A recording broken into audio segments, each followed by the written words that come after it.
अस्सलाम वालेकुम। आज हम बनाने जा रहे हैं चिकन बोनलेस थाई। सबसे पहले पतीले में हम हाफ कप ऑयल डालेंगे। जब ऑयल गर्म हो जाए तो उसमें हम प्याज को ऐड करेंगे और प्याज को लाइट ब्राउन होने तक ऑयल में फ्राई करेंगे।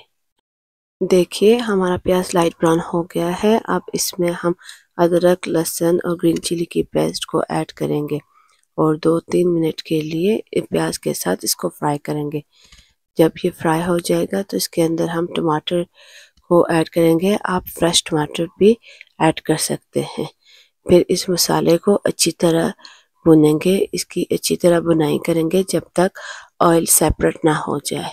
मसाले की अच्छी बुनाई करने के बाद हम इसके अंदर स्पाइसेस को ऐड करेंगे। स्पाइसेस में लाल मिर्च, कुटा हुआ धनिया और नमक शामिल है। उनको ऐड करेंगे और उनको भी मसाले के साथ फ्राई करेंगे। जब मसाले के साथ अच्छी तरह फ्राई होने के बाद इसके अंदर हम बोनलेस चिकन थाई को ऐड करेंगे और चिकन की बुनाई अच्छी तरह से करेंगे।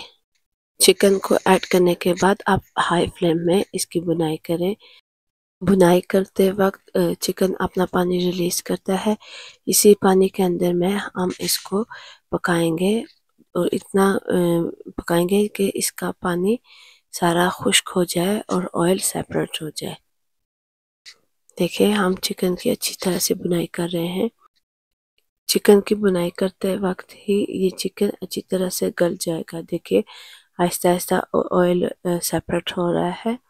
हम इसकी इसी तरह से वक्तन फवक्तन लोई की मदद से इसको हिलाते रहेंगे ताकि ये पतीले के साथ लग ना जाए। देखिए हमारी चिकन की अच्छी तरह से बुनाई हो गई है। सारा ऑयल सेपरेट हो गया है। इस स्टेज पे अब थोड़ा सा मैं पानी डालूंगी और फिर 5 मिनट के लिए इसको दम पे रखूंगी। ये आप पे डिपेंड करता है। अगर आपको ड्राई चाहिए तो आप पानी ना डालें, आप इसकी गार्निशिंग कर दें डायरेक्ट ही। 5 मिनट हो गए हैं। अब इसके अंदर मैं गरम मसाला और मेथी डालूंगी। इसको अच्छी तरह से मिक्स करने के बाद अब हम डालेंगे सब्ज़ धनिया और मिर्ची डाल के दीजिए। आपका बोनलेस थाई तैयार। आप इसे बॉयल चावल के साथ, चपाती के साथ या नान के साथ सर्व कर सकते हैं। उम्मीद करते हैं आप इस रेसिपी को ज़रूर ट्राई करेंगे। शुक्रिया।